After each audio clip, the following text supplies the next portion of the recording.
Now, hopping on the inside of the CX90, we do have a few ways to get in here. Of course, you can use the key fob, keyless access, or you could just open the door and hop right in if you unlock the car already. And check out this gorgeous peanut interior. Now, we have premium leather as well as this alcantara material on the doors and on the dash with this beautiful inlight. It is a really high-end interior, and honestly, this gives the Lincoln Aviator a huge run for its money. Checking out on the center row seats, we do have this really nice quilting as well as this kind of leather stitch center spine as well. Hopping inside, this is my driving position up front.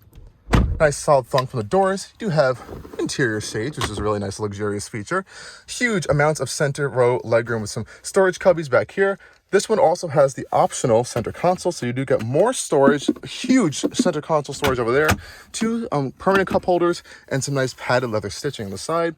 2 USB-C ports back here with your own climate controls, heated and ventilated. Check that out, ventilated and heated center row seats, rear air vents as well, and the passenger also gets that cubby, so that's really fantastic. This one also comes with a full panoramic roof, which I do have closed right now, but that is there.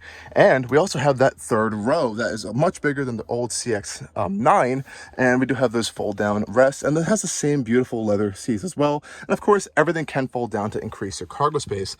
But I'm just taken back by the beauty of this interior. I mean, just check out how gorgeous this space is. And what's even more gorgeous than this space is how this thing is to drive, because I have to say it truly is an absolute fantastic driving experience, and it genuinely did shock me. So let's go take a tour of that front end cabin, and then we'll take it on a full drive. So hopping out of the CX-9, pretty simple with the door handles right there. I do want to show you guys how you can get into the rear seat. I believe you just pull this lever up right there, so that pops that down. That's to fold the seats down. If you want to get into the rear seats, you can pop this up and slide the seat forward. And there's a little bit of a step point to get in there, which is pretty easy. It is actually very easy to get back here. And you can just fold the seat down and pull it back to you. Wow, wait, do I actually fit back here? Now, this obviously can go further back, but I actually can fit back here if it's at this level. At this level, I think I would have a little bit of trouble sitting back here, but you do have air vents for the third row passenger seats, which is pretty nice, and USB-C charging ports too. So passengers back here will be very, very happy with some cup holders as well. And getting out is just as easy, so you can fold that button up there, push the seat forward, and I really do like the easy entry and exit point to get in and out of the CX-90. Let's go take a look on the front end. And again, really beautiful interior space. Check this out inside, guys. This is a absolutely incredible interior. We have a fully digital dash right here. Brand new display up here that is a touchscreen when you're using Apple CarPlay. And I just can't get over the material quality in here. It feels like an LC500 almost in here of how good it is. Even the start stop button rim is matched to go with this beautiful peanut alcantara that lines the entire dashboard. You can also get this really premium textile fabric material on the dash as well. Looks really nice. There's also some nice leather stitching in it as well with some brown stitching on it. This is just a beautiful, beautiful space. Again, those really nice seats that are perforated, heated, and cooled, of course. We have this really nice inlay on the center console as well. And you see Mazda's new shifter for this new platform, which is really fantastic. It's a little annoying to actually use, but it looks really nice, and it does feel very premium. We have our drive control selector right there, wireless charging mat over here. Of course, we do have wireless CarPlay and Android Auto. 2 cup holders nicely placed in this hidden little storage cubby right there. And we do have a big, nice center console over here, 2 USB-C ports and some felt lining, which is really fantastic. Big glove box as well. And everything feels really high-end and premium. I love how the air vents just blend into the dash over here, which is really nice. It's really sharp, long accent on the door as well. It does feel very, very nice in here, especially with this 2-tone steering wheel leather wrapped with kind of like that peanut leather, as well as the black leather around the rim. Of course, it is heated. Why wouldn't it be? And let's start it up.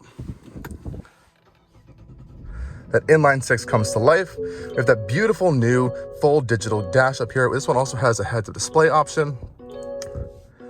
I mean, this is a huge, huge, huge step up for Mazda. I think this is a fantastic interior space. These buttons on the steering wheel are pretty familiar if you know Mazdas, and they do can kind of change a little bit more stuff on here since this is a more dynamic front display for you. And you can change the mode, so you can put it into sport mode. This will kind of change the display a little bit. Some cool red graphics show up there, and you also have an off-road setting as well, which is pretty cool. But I'm going to keep it in normal and sport for the most of this review, but sport is actually really fun. We'll get into that later. Some other fun things in the interior. We have fully separate climate controls, which I find fantastic. And it may look like a lot, but it's actually very simple to use. We have our heated and cooled seat options right there with your heated steering wheel. Really simple buttons for your climate control access right there, which is fantastic. And again, this display is huge and it's mostly controlled with Mazda's controller right here. But if you do have your phone connected, it is fully wireless Apple CarPlay and Android Auto, which I really like. There's a really cool setting for the seats actually, where you can kind of like, it'll kind of put your information to the screen and it'll like match the seat to all that information, which is pretty cool. But there's just a whole host of new things for this car, and the real highlight, I think, again, is that engine under the hood. And we're definitely gonna go take this on a drive because I can't stop talking about it. After that first little drive I had, it was just blew me away. This one also has a nice big glass roof. We do have this structure bar in the center, which is fine. It's not really taking up any much space, but I think this is nice to have open. You do let a lot more light into the cabin.